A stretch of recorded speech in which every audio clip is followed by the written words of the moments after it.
निरंतर भजन करने के लिए एक प्रक्रिया बताई थी आप लोगों को, अगर याद हो, कि अपनी जबान का अग्रभाग ऊपर के दांतों के जोड़ पे ऐसे लगा के बंद कर लो। अब मंत्र चलाओ, नाम चलाओ, तुम्हारी मौन स्थिति रहने लगेगी और निरंतर मंत्राकार वृत्ति। पर यह अभ्यास से होगा, एक दिन में नहीं हो जाएगा। देखो, ऊपर के जो दांत हैं उनके जोड़ में ऊपर मसूड़ों के पास अपनी जिह्वा का अग्रभाग मोड़ कर लगाइए और ओठ बंद कर लीजिए। फिर नाम चलाइए। हवा जो श्वास बार बार आ जा रही, उसकी ठसक में नाम मंत्र को उच्चारण कीजिए, जिससे भौरा गुनगुनाता है अंदर से। चल रहा है। इसको थोड़ा और जब ऊपर तालु के कर देते तो इसे खेचरी मुद्रा कहते हैं। इससे जो रस निकलता है वो बहुत पवित्र होता है, अंतःकरण को बहुत शीघ्र निष्पाप कर देता है। पर ये विषयी पुरुष नहीं कर सकता, उब जाएगा थोड़ी देर में। अगर ये प्रक्रिया बनी रही तो आपको बोलने की हिम्मत नहीं रहेगी। कोई बात करेगा तो जहर जैसा लगेगा कि ये मंत्र छूट जाएगा अगर इससे बात करेंगे। प्रारंभिक दशा में बहुत निरंतर भजन करने के लिए ये प्रक्रिया हमारे काम आई।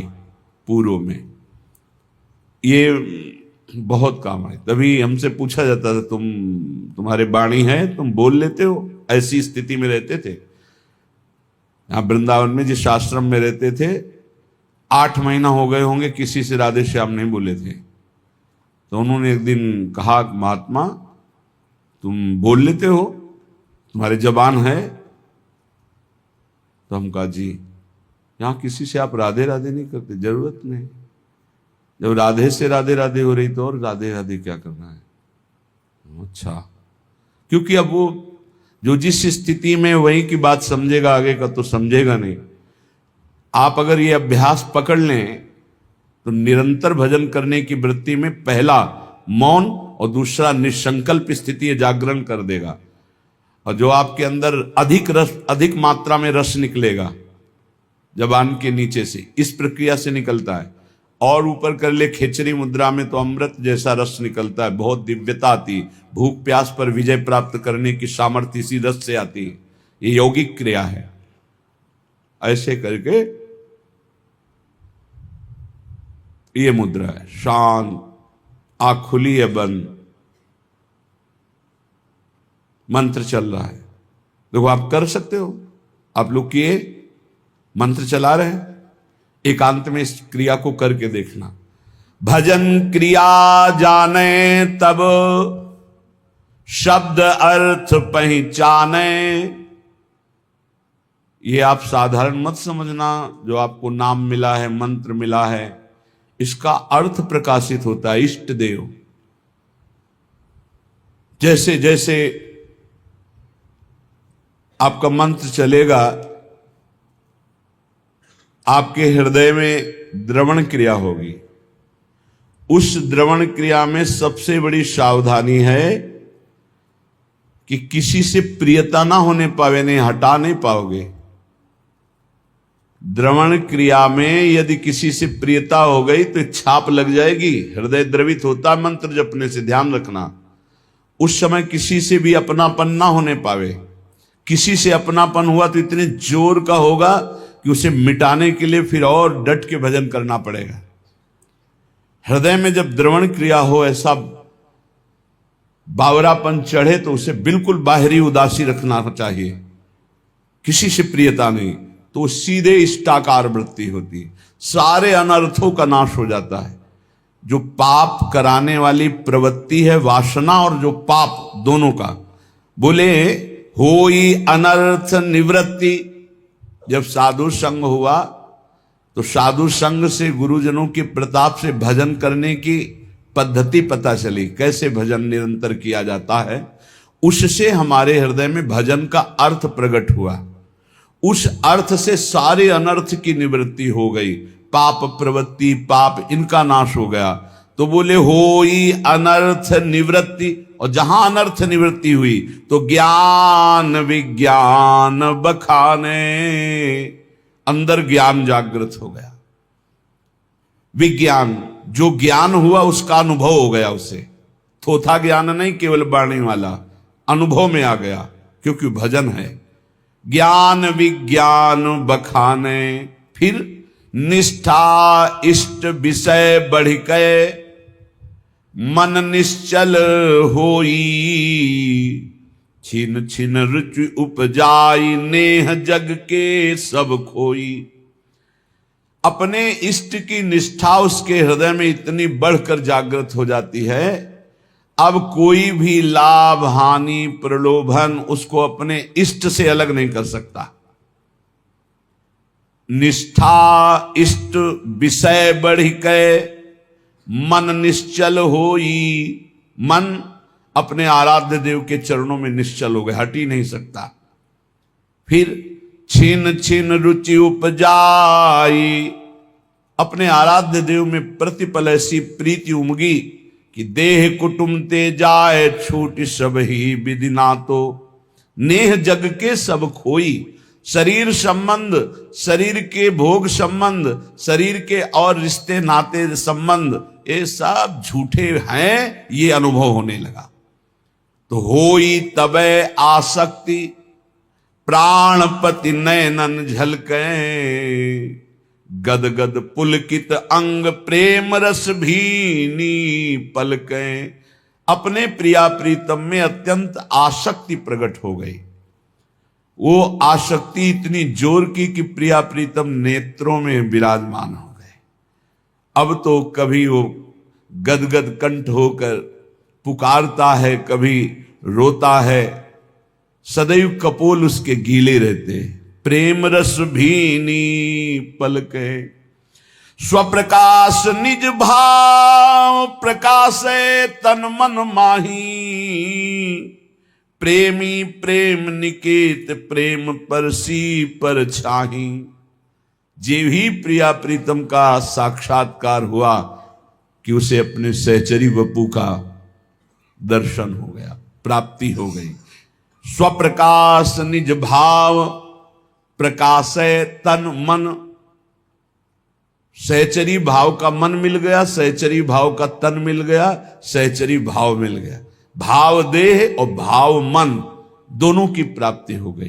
ये गुरु प्रदत्त भजन के प्रकाश से प्रेम निकेतन निकुंज महल में वो पहुंच गया और प्रिया प्रीतम की परछाई की तरह उनके साथ रहने लगा, शरीर रहते हुए। यह है गुरु प्रदत्त भजन का प्रभाव। बोले किस देश के हो तुम, इससे मतलब नहीं। किस समय तुम्हारा जन्म हुआ, कहां जन्म हुआ, किस योन में, मतलब किस कुल में, किस, इससे हमारा कोई मतलब नहीं। देखो यहां कभी नहीं पूछा जाता तुम्हारा नाम क्या है, तुम कहां से, आज तक हम नहीं जानते। सही बात अगर हमसे पूछा जाए तो लोग हमको झूठा मानेंगे। सच्ची कहते हैं इन बच्चों में से सब संत जो विराजमान है, एक दो के तो जानते हैं, जो पहले हितधाम में शुरुआत में बताया था। बकाया किसी से अपनी तरफ से हम ये नहीं जानते ये कहां के हैं और ये किस कुल में जन्मे हैं, ये हम नहीं जानते। हमारे पास रहते हुए 10-10 8-8 वर्ष हो गए, हम ये नहीं जानते, क्योंकि हम सिर्फ भगवत भाव से आप हमारे श्री जी के, बस कहां से हो, कौन हो, क्या नाम है, क्या, ये हमें कोई मतलब, किस कुल के हो हमें कोई मतलब नहीं।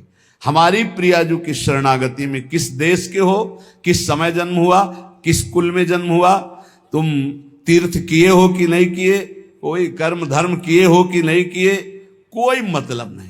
बस जो हो जैसे हो श्री जी की शरण में हुए, परम मंगल हो गया। जाति पाति कुल कर्म धर्म संस्कृति हेतु अविद्यानाशी, कोई, ये जाति किसकी, पाति किसकी, कुल किसका, कपड़े का नहीं। आपकी जाति, हम तो परमेश्वर जाति के हैं, परमेश्वर है हमारी जाति। पर ब्रह्म परमात्मा तत्व का अंश हूं तो किसका हूं, वो कह रहे ममई वांशो श्री कृष्ण चंद्र जू, तो उन्हीं का तो हूं मैं, परमेश्वर का अंश हूं। नहीं, ये जाति किसकी, कपड़े की, शरीर की, इसलिए इसकी मान्यता नहीं। हमारे यहां वृंदावन नित्य विहार रस में जाति पाति कुल कर्म धर्म व्रत संस्कृति हेतु अविद्या नासी, ये अविद्या है। जाति पाति कुल कर्म धर्म ये सब अविद्याकृत है, यही तो समझना है। इसीलिए तो वेदातीत उपासना है। वेदानपि संन्यस्तिसा केवलम अवच्छिन्न अनुरागम लभते, जो वेद का भी पूर्ण त्याग कर देता है अखंड प्रेम को प्राप्त होता है। बोले जाति पाति कुल कर्म धर्म बंधन न आचारा, यहां इसका कोई महत्व नहीं है। तुम कैसे आचार वाले हो, किस कुल वाले हो, क्या। एक प्रेम रस मत करे सदगुरु की सेवा, तब पावे ये रस रीति सुख संपत्ति मेवा। इसमें एक ही बात केवल है कि अपने सदगुरु का अनन्य होकर उनकी आज्ञा में चले, उनकी सेवा में रहे। एक प्रेम रस मत करे सदगुरु की सेवा, जो सदगुरु की सेवा में वो प्रेम रस मत हो जाएगा। यही समझ में नहीं आता कि शास्त्र कह रहा है यहां है खजाना, वो भटक रहा है, खजाने को ठुकरा के भटक रहा है। यही घर के अंदर तिजोरी है और माल ढूंढ रहा है बाहर दरवाजे के, कहीं नहीं मिलना। भटक लो, कितने तीर्थ क्या क्या, तुम्हें जो करना कर लो। जब तुम्हें परमानंद की अनुभूति होगी तो यहां होगी अंतर्मुख होने पर। सर्वात्मना न विसृजेत बहिरिंद्रियाणि, अंतर्मुख हो जाए, इंद्रियों को बहिर्मुख मत कर। तब पावे यह रीति प्रीति सुख संपत्ति मेवा। ये जो परमानंदमय प्रेममय प्रियालाल का सुख है ये तभी पाएगा जब सदगुरु की आज्ञा उनकी सेवा में रहेगा।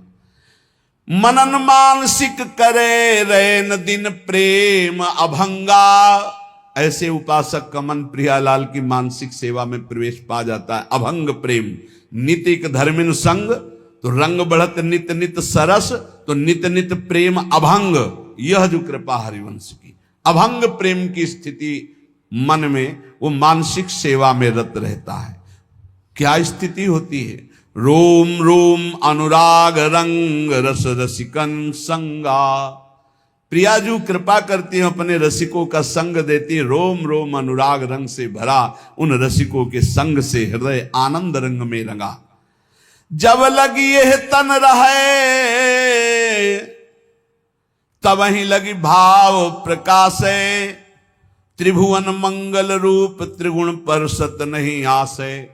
जब तक शरीर रहता है तो बाहरी उसकी क्रियाएं होती रहती है, लेकिन वो अपने भाव देह से स्वामिनी के संग होता है, ये कोई बाहरी नहीं जान पाता।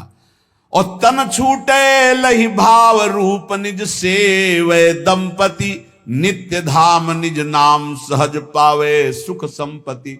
यदि शरीर रहते तुम्हें सहचरी भाव नहीं प्राप्त हो पाया और प्रियाजू की शरण में रहे, तो शरीर छूटने के बाद निश्चित सहचरी देह की प्राप्ति हो जाएगी। तन छूटे लही भाव, दो प्रकार के यहां उपासक बताए। एक शरीर रहते सहचरी भाव प्राप्त करके शरीर की क्रियाएं बिल्कुल ठीक व्यवहारिक वैसे ही हो रही हैं जैसे एक सम्यक विवेकवान साधक करता है, और आंतरिक वो अपने भाव देश से प्रिया प्रीतम के समीप रहता है। यदि ऐसी स्थिति नहीं आ पाई जीवन में, वो सहचरी भाव को नहीं प्राप्त हो पाया, तो तन छूटे लही भाव रूप निज सेवै दंपति, ये पक्का है।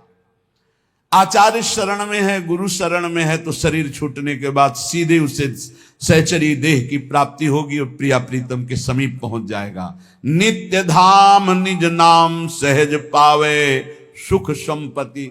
नित्य धाम वृंदावन में सहज सुख प्रिया प्रीतम की सेवा सुख को वो प्राप्त कर लेता है। ये परम तत्व सिद्धांत निगमागम को सार, श्री रूप लाल हित गुरु कृपाते लखि लिख्यो सुविचार। श्री गुरुदेव की कृपा से रूपलाल गोस्वामी जी कहते हैं, मैंने जो नित्य विहार वृंदावन के सहचरी भाव का सिद्धांत अनुभव किया वही तुम्हें लिख करके बता रहा हूं। जाही अनुभव होई सोइया रस को पावे, भूले गतिमति देह नेह जग के बिसरावे। जिसके हृदय में सहचरी भाव का जागरण होता है वो सदैव इस रस में स्थित रहता है। उसको ना शरीर की चिंता रहती है, ना वास की चिंता रहती है, ना परिवार की चिंता रहती है। गृहस्थ हो या विरक्त हो, एक अलमस्ती छा जाती और स्वयं भगवान उसके भरण पोषण की सब जिम्मेवारी, योगक्षेमम वहाम्यहम्। देखो, ये चिंता नहीं होनी चाहिए कि आज हम यहां हैं, हमारा भरण पोषण हो रहा है, कल क्या होगा। अगर कल की तुम्हें चिंता है तो तुम शरणागत नहीं हो। शरणागत कल की चिंता नहीं करता, जिसने आज दिया है। अरे जब दांत न थे तब दूध दियो, अब दांत दियो ताको अन्न भी दे हैं, जल में थल में नभ में। पशु पक्षिन को दे तो को भी दे हैं, काहे को मूढ़ विचार करत, बेक मतलब व्यर्थ की चिंता कर रहे हो। देखो कितना बड़ा कृपालु भगवान। मैया के शरीर में एक बूंद दूध नहीं होता।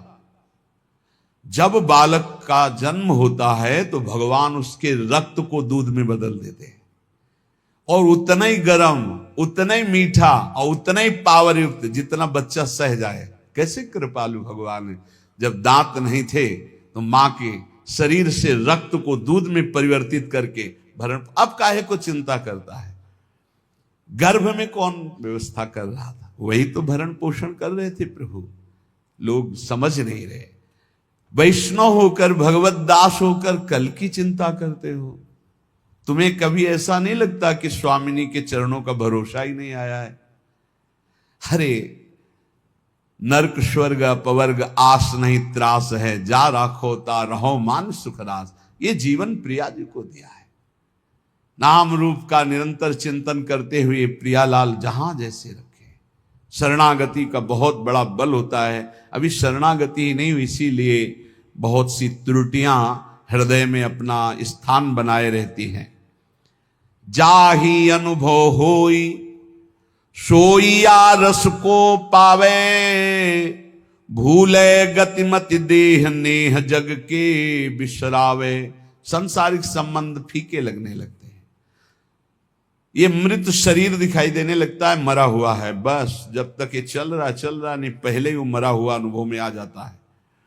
रसिक उपासक संग करे, छिन छिन रुचि बाढ़ है। ये बहुत कठिन है रसिकों का संग। अगर रसिक संग में छिन छिन रुचि बढ़े तो ये दशा आ जाएगी। सुनत नाम गुण रूप पुलकी गद गद तन का है। नाम सुनते ही, रूप सुनते ही, लीला चरित्र सुनते ही रोमांच होने लगे। मेरे प्रियालाल की बात हो रही। ये रसिकों के संग से प्राप्त होता है प्रेम। रे मन रसिकन संग बिन रंचना उपजय प्रेम। इस संसार में मोह रात्रि अज्ञान की ऐसी फैली हुई कि सब सो रहे हैं, सब स्वप्न देख रहे हैं। मेरी पत्नी, मेरा पुत्र, मैंने ये भोगा, मैं भोग लूंगा, ये मैंने जमा कर लिया, ये जमा कर लूंगा, ये कर लिया, वो कर लूंगा। ये स्वप्न चल रहा है। निशा तिमिर अज्ञान मध्य कोई एक जागे। अरबों खरबों सब मनुष्य शरीर है, सब सो रहे हैं। मोह निशा सब सोवनिहारा, देखे स्वप्न अनेक प्रकारा। ये अनेक प्रकार का स्वप्न देख। कोई बिरला एक जगता है। क्या जगता है? ये जन्म भगवत प्राप्ति के लिए। अब मनमानी आचरण नहीं करूंगा, अब शास्त्र और गुरु की आज्ञा के अनुसार चलूंगा, तो बिरहे उपास विशास प्राणपति सो अनुरागे। उसके अंदर विरह, उपासना का फल क्या है? विरहाग्नि जग जाना, प्रियाजू के मिलन की, प्रियालाल के मिलन की, प्राणपति श्री जुगल सरकार के मिलन की विरहाग्नि जल जाना। कैसे मिलेंगे, कैसे उनको देख पाऊं? वो देख पावे या न देख पावे, हर समय वो बिकल रहता है। कैसे देखूं? कब मिली है पिय प्राणनाथ मनमोहन प्यारो। ये वेदना देखो ना, हृदय में क्या तुम्हारे चल रहा है? ये वेदना चलती है। कब मिली है प्रिय प्राणनाथ मनमोहन प्यारो, ललित त्रिभंगी रंगी प्यारो गुनगन गारो। कब मुझे लालजू मिलेंगे जो ललित त्रिभंगी समस्त गुणों के समुद्र हैं, बड़े प्यारे हैं, अद्भुत लावण्य है। कब मिलेंगे हमारी प्यारी जू? कब मिलेंगी? ये कभी अंदर की बात, अंदर चले ये तो छिन छिन जुगल किशोर रूप अनुभव अवगाहे चाह विरह उपजाए कामना मन की दाहे। सारी कामनाएं भस्म हो गई रसिकों के संग से, एक ही चाह रह गई, कैसे युगल सरकार मिले, कैसे प्रिया प्रीतम मिले। तो अनुभव में जो रूप बतायो श्री गुरु अपनो, करे चिंतवन ताको जग को जाने सपनों। बिल्कुल सत्य मान लीजिए, ये स्वाप्निक जगत केवल हमारे समय को नष्ट कर रहा है। यदि हम गुरु प्रदत्त नाम और रूप मंत्र का चिंतन नहीं कर रहे तो हमारा समय व्यर्थ जा रहा, पक्का पछताओगे, हाथ कुछ नहीं लगेगा। जब गुरु प्रदत्त नाम मंत्र जपा जाता है तो गुरु प्रदत्त इष्ट का रूप झलकता है, तो तत्सुख सेवा रीति तब ही विदिशो कीजे। उसके हृदय में तत्सुख भाव जागता है। तत्सुख भाव जागे बिना जीवन का लाभ नहीं है। ये मत सुख में, स्वसुख में तो पूरा विश्व भ्रमण कर रहा है। वो तीर्थ भी जा रहा है तो सुसुख वासना से, सत्संग भी आया है तो सुसुख वासना, मुझे सुख मिले। तत्सुख, प्रियालाल को कैसे सुख देऊं, कौन सी बात करूं, कौन सा कर्म करूं, कौन सी चेष्टा करूं, कौन सा भाव करूं जिससे मेरे युगल सरकार मुस्कुरा दें, ये बात। तत्सुख सेवा रीति तबई विदिशों की जय, बढ़त रहे अभिलाष नीर नैनन भर लीजे। बड़ी कृपा होती है जब कोई सेवा की सौंध नहीं है और सेवा का भाव बढ़ता है, तब आंसुओं से सेवा होती है। जैसे मधुकरी भी नहीं मिलती थी। जैसे दीपावली और त्योहार, होली को तो कभी भोजन मिलता ही नहीं था, पक्की बात। दीपावली है, दोपहर को जाते थे मांगने 1-2 बजे के बीच, ना है बाबा त्योहार है नहीं। सबकी दीपावली जल रही होती थी, हमारी कुटिया अंधेरे में होती थी। सब हर्षोल्लास मनाते होते, हम भूख सहते हुए नाम जप करते। दीपक जलाने की व्यवस्था, यही बलराम कुछ मीठा मीठा कभी ले आवे तो ले। तो जब सब हर्षोल्लास में होते तब अपनी श्री जी के पास बैठ के मिश्री का टुकड़ा ऐसे रख के और एक जल रख के भावना करते। 56 भोगों में जो जो याद आता वो भाव, फिर रोना आता, प्रियाजन मुझे किंचन गरीब के पास केवल आप ही धन हो। ये वस्तुएं तो है नहीं कि हम आपको दुलार कर सकें, बस भाव ही हमारा है। ये रोना तब आता है जब कोई अपना नहीं होता, कुछ अपना नहीं, बिल्कुल प्रियालाल के सिवा कुछ नहीं, तब ये रोना। शयन में जो सुख मिलता था प्रियालाल को कराने में, बिहारी जी के सामने डलियां लगती हैं, दर्शन करके शयन के समय ऐसे जब तो कोई 2 फूल गुलाब के, कोई 4 राय बेल के ऐसे डाल देते, कोई एक कमल का डाल देते, वो लेके आते और उनकी शैया बनाते ऐसे। और जब भावना करते कि प्रियालाल शयन कर रहे हैं, हम चरण चाप रहे, तो आपको कैसे बताए, चिल्ला चिल्ला के रोने का मन होता। आनंद समुद्र है हमारे प्रभु, वो केवल भावोत्सवेन भजता। भाव का भूखा हूं मैं और भाव ही एक सार है। भाव से मुझको भजे तो भाव से बेड़ा पार है। भाव बिन सुनी पुकारे मैं कभी सुनता नहीं, भाव पूरित टेर ही करती मुझे लाचार है। वो भाव तत्सुख सेवा रीति तबही विदिशों की जय, बढ़त रहे अभिलाष नीर नयनन भर लीजे। कभी हमने अपनी प्रियालाल की पोशाक नहीं पहना पाए, कभी ले ऐसे ही विराजमान, ऐसे ही रज के पात्र में जो माधुकरी मिली दिखा दिया। उस समय जो भाव आता रुदन का कि अपने प्रभु को मैं कुछ भोग नहीं लगा सकता, अपने प्रभु का कोई श्रृंगार नहीं कर सकता, हर चीज पैसे से, इत्र है, चंदन है, सब पैसे, और पैसा विषयी पुरुषों के संग से, और विषयी पुरुषों को रिझाने की कला अलग होती। अपने पास वो नहीं है, अपने पास तो प्रियालाल के रिझाने की कला है, तो फिर वो ठसक बनी रहती, उसमें चाटुकारिता नहीं होती विषयी पुरुषों की। कब देखो इन नैन प्राणपति प्यारी संगा, लगी रहे चित चाह प्रेम पुलकित अंग अंगा। ये हृदय में स्थिति प्राप्त होती। कब देखो इन नैन प्राणपति प्यारी संगा, प्यारी के साथ प्यारी के प्राणपति श्री लाल, कब प्रियालाल को देखूं। उस हृदय की क्या महान स्थिति होगी जिसकी सब चाह मिट गई, एक चाह रह गई, कब मैं भरकर नेत्र अपने प्रियालाल को देखूं, नेत्र भरकर कब देखूं। लगी रहे चित चाह प्रेम पुलकित अंगा, पुलकित अंगों से हर समय एक ही चाह अपने प्रभु को देखूं। स्वप्रकाश उसी समय, बस चाह की जरूरत है। ये हमने बड़े महापुरुषों से पूछा कि भगवत प्राप्ति कब होती है, तो उन्होंने कहा जब प्रबल चाह जागृत हो जाती है। रुदु सुस्वरम राजन कृष्ण दर्शन लालसा। लाडली कुंज में गुरुदेव भगवान जब विराजमान, तो उस समय एकांत में पूछा तो महाराज जी श्री जी कब दर्शन देती हैं।